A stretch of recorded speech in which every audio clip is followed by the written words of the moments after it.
Olá, excelente tarde para você quem nos acompanha. Seja muito bem-vindo, muito bem-vinda. Está no ar mais uma edição do Informe SP.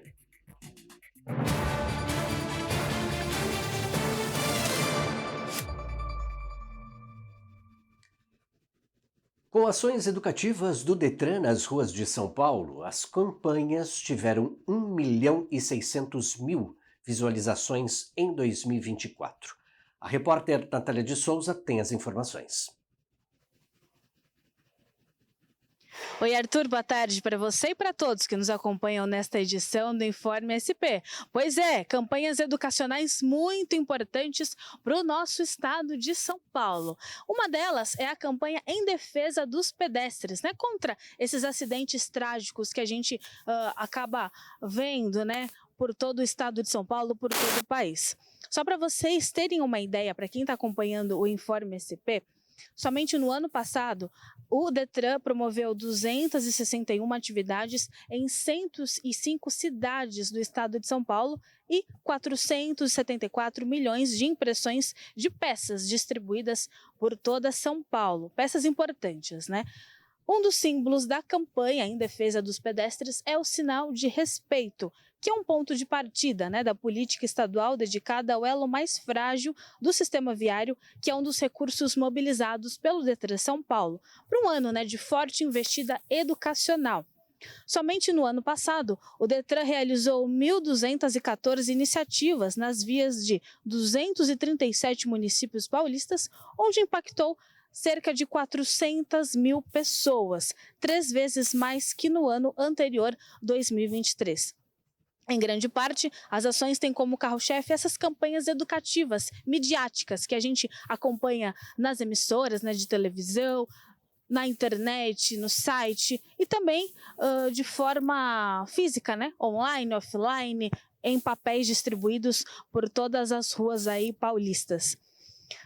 E também no ano passado somaram 1.600.000 impressões, como eu comentei, as chamadas visualizações de cada peça, online, offline ou de mídia urbana, que é um número 60% maior que o computado com as 10 iniciativas de 2023. Então, o Detran São Paulo está de parabéns aí com essas campanhas educativas que auxiliam e muito, principalmente nesse período recente de férias que a gente passou, entre dezembro e janeiro, contra acidentes de trânsito, Arthur? Volto com você. Natália, muito obrigado pelas suas informações, a sua participação aqui em nossa programação. Um abraço para você, excelente trabalho. Pessoal, é o seguinte, olha, daqui a pouquinho será realizada a sessão ordinária de número 4 aqui no Palácio 9 de Julho, lá no plenário JK. Na sessão de ontem, o deputado Capitão Telhada, do Progressistas, lamentou o assassinato do policial militar Rafael Rodrigues Novaes na manhã, então, do dia anterior, na zona norte da capital. Um jovem policial militar, exemplar na execução do seu serviço, que envergava sua farda com orgulho e hoje, pela manhã, foi covardemente assassinado na zona norte de São Paulo. Uma ocorrência, um crime, onde teve um abuso de confiança, onde o assassino que conhecia a vítima, o assassino que conhecia o policial, porque morava nas proximidades, era vizinho dele, premeditou a morte do Novaes e, de maneira covarde, sem chance de defesa, efetuou diversos disparos no nosso guerreiro, nosso herói, na cabeça, inclusive quando já estava no chão, recebeu mais disparos e foi morto. Conversamos pela manhã com o secretário de Segurança, conversei com o comandante do 4º Batalhão, iniciamos uma rede entre amigos de informação, o que tinha acontecido, o que levou a essa ocorrência. A Polícia Militar e a Polícia Civil identificaram o criminoso. Presidente, eu acabei de ter a notícia agora, às 14 horas e 15 minutos, cerca de 5, 6 horas após a ocorrência, que o indivíduo, identificado como autor dos disparos, o indivíduo, o assassino do soldado R. Novaes, já pagou pelo seu crime. Foi identificado, foi localizado e no momento da abordagem, ele que já tinha matado um policial, novamente reagiu à prisão atirou contra os policiais do 18 que estavam no seu encalço e foi morto. Olha, a morte do PM Rafael Novaes também foi repercutida pelo deputado Major Meca, do PL. Acompanhe.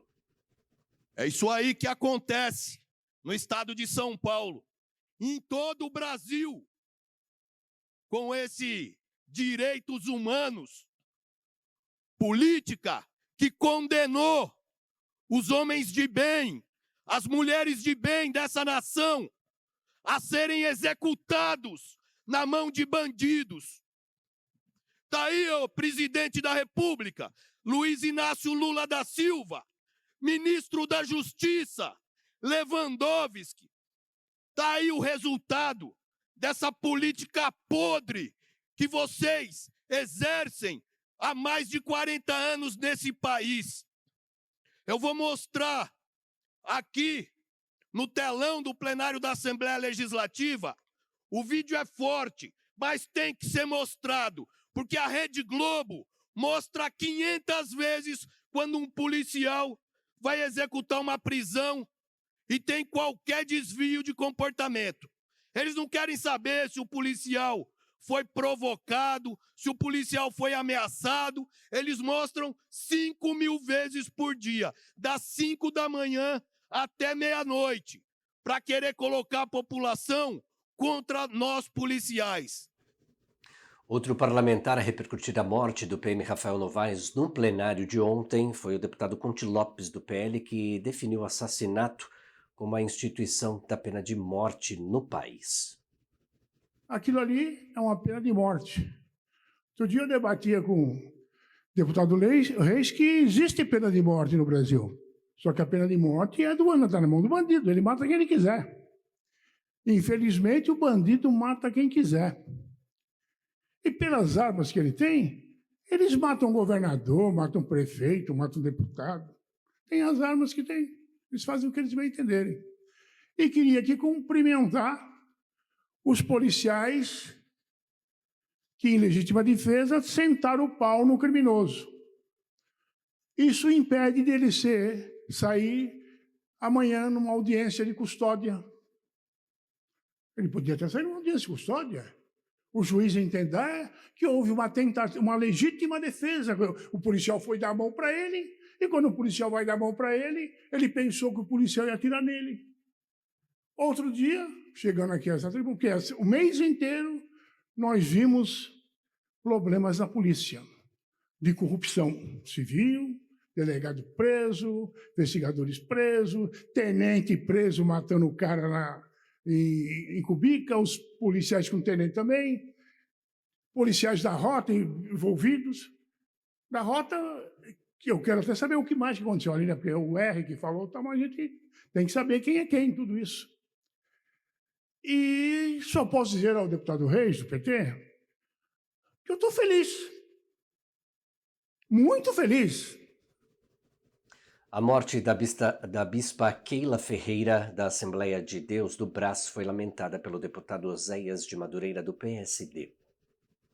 No último final de semana, nós fomos atingidos por uma dor imensa que ecoou nos nossos corações e até hoje de todos nós, membros da Assembleia de Deus do Brás, e para toda a comunidade evangélica, que foi a partida da nossa querida bispa Keila Ferreira, que deixou um vazio que é impossível nós descrevermos. Sem dúvidas, hoje ela já descansa nos braços de Deus, mas somos movidos pela saudade e a dor que carregamos da sua ausência. Falar da bispa Keila é falar de uma mulher que se entregou inteiramente à obra de Deus, que viveu para servir e para nos inspirar. Seus títulos e responsabilidades são muitos.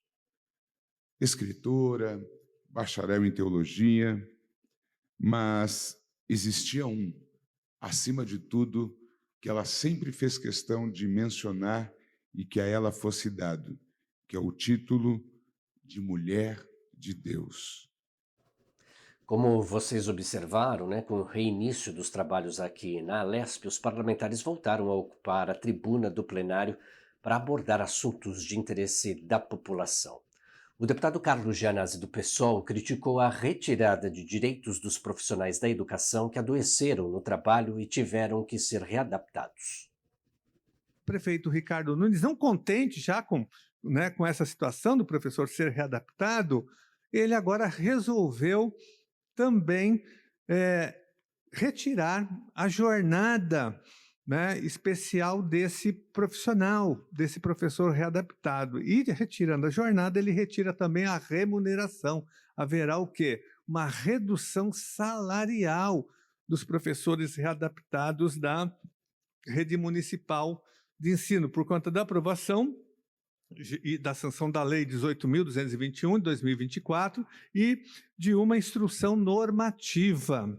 O nosso coletivo Educação em Primeiro Lugar, constituído pelo mandato do vereador Celso Gianazzi na Câmara Municipal, pelo mandato da deputada federal, professora e supervisora de ensino, deputada Luciane Cavalcante, e o nosso mandato aqui da Assembleia Legislativa, nós, através do nosso partido, do PSOL, nós ingressamos com uma DIN, logo que a lei foi aprovada, que está sendo analisada aqui no Tribunal de Justiça. Nossa DIN visa revogar, anular essa famigerada Lei 18.221.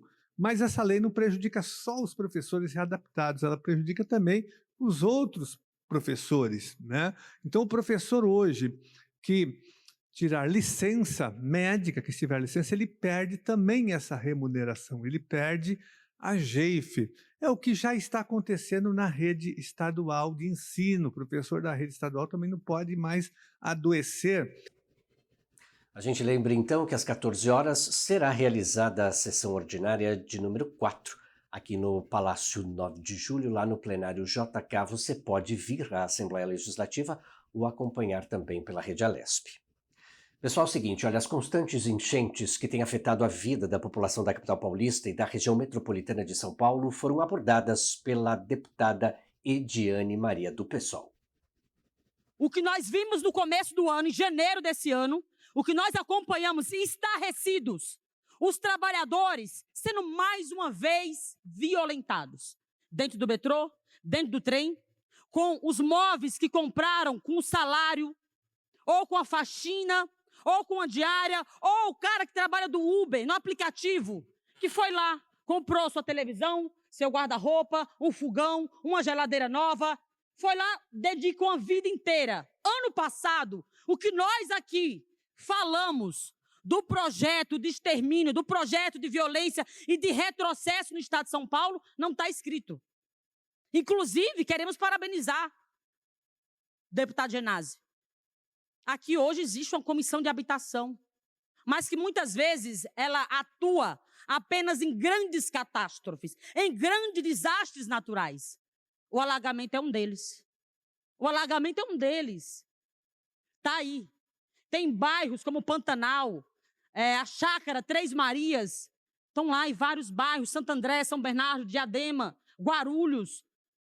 Está alagado. O povo está mais de 5 dias debaixo d'água, gente. Debaixo de água. Pessoas que, como nós colocamos aqui em vários momentos dessa casa, que a privatização não melhora em nada.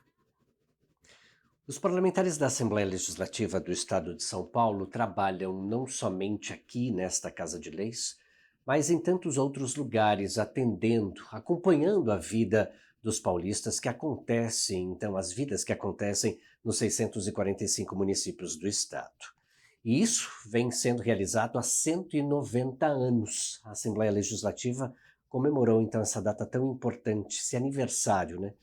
E a Alesp teve 4 sedes ocupadas por este parlamento. Uma delas foi o Palácio das Indústrias, que abriga hoje o Museu do Catavento. Quem está lá é a repórter Nani Cox. Nani, seja bem-vinda, boa tarde. Boa tarde, Arthur Neves. Boa tarde a todos que acompanham o Informe SP. Olha, aqui no Palácio das Indústrias, a Alesp funcionou entre os anos de 1947 e 1968. Ao longo da programação, durante a manhã, nós conversamos com diversos especialistas que ajudaram a gente a entender um pouquinho mais sobre aquela época, sobre como funcionava. É importante ressaltar, Arthur, que, olha, a primeira sede da Alesp foi no pátio do colégio, que mostramos ontem também na programação. A segunda foi um casarão na Praça João Mendes e depois do casarão houve ali um momento que a Assembleia ficou fechada também e neste momento o casarão precisou ser demolido para a construção de um viaduto. Nesse meio de tempo, então, a Alesp foi trazida aqui para o Palácio das Indústrias, que inclusive durante a época que abrigou a Alesp foi chamado de Palácio 9 de Julho. E temos aqui, em comemoração aos 100 anos do Palácio das Indústrias, tem uma exposição que conta a história de todo o prédio e que reserva uma parte especial para falar desses anos que foi a casa, então, da Alesp, que foi chamado de Palácio 9 de Julho. Inclusive, vou mostrar aqui algumas imagens, né? Inclusive, essa seção aqui chama, né, como quando o edifício mudou de nome. Conta um pouquinho, então, dessa história. Nós temos diversas imagens que mostram lugares, inclusive, que estivemos hoje durante a manhã. Temos o Salão Azul, que funcionava na época como o plenário Juscelino Kubitschek, né, que eram onde os deputados discutiam os projetos de lei, debatiam os projetos de lei, falavam sobre os temas de relevância, que na época, né, como o nosso historiador da Alesp, ex-diretor do acervo da Alesp, Carlos Alberto Ungaretti Dias, contou pra gente, alguns dos temas que foram criados aqui foram o zoológico, por exemplo, foi criado num projeto de lei aprovado aqui no Palácio das Indústrias, que foi a terceira sede, então. Tivemos a história da deputada Conceição da Costa Neves, que foi, de acordo com Ungaretti, a deputada que mais apresentou proposições da história desses 190 anos. Mas para que vocês também tenham um pouquinho mais de ideia de como era aquela época, né? É importante a gente lembrar que aquele período que foi fechada, a Alesp de 1937 a 45, foi a Era Vargas. Naquela época, como eu disse, então, a Assembleia tinha se instalado num casarão na João Mendes, foi demolido, e aí com o fim da Era Vargas, quando Vargas então foi deposto, a Alesp volta aqui para o Palácio das Indústrias e a Constituição Estadual de 1947, inclusive, foi elaborada aqui. Tem um exemplar que costuma ficar aqui também, uma cópia dessa Constituição cedida pelo nosso acervo, costuma ficar aqui também nessa exposição durante esse período aqui que a exposição estará em exibição. Essa Constituição foi promulgada em 9 de julho de 1947, começou a funcionar por aqui. Nessa nova ordem constitucional, é importante lembrar que o poder legislativo era exercido nos estados pelas assembleias legislativas. Em outras épocas da nossa história, chegamos então a ter um sistema, né, bicameral, então que a gente tinha um Congresso Estadual, como a gente tem hoje o Congresso Nacional, que era composto de uma Câmara dos Deputados e um Senado também estadual. Nessa época já não tinha mais isso, era somente a Assembleia Legislativa que legislava nos estados. A Alesp, na época, né, quando veio para cá, era composta por 75 deputados, mas aqui chegou, inclusive, a ter 115 deputados discutindo. A gente até falava sobre como o Salão Azul, na época, né, que era para ser um representante aí do plenário Juscelino Kubitschek, ele não conseguia abrigar todos esses deputados conversando, tinha ali também uma parte específica para a mesa diretora.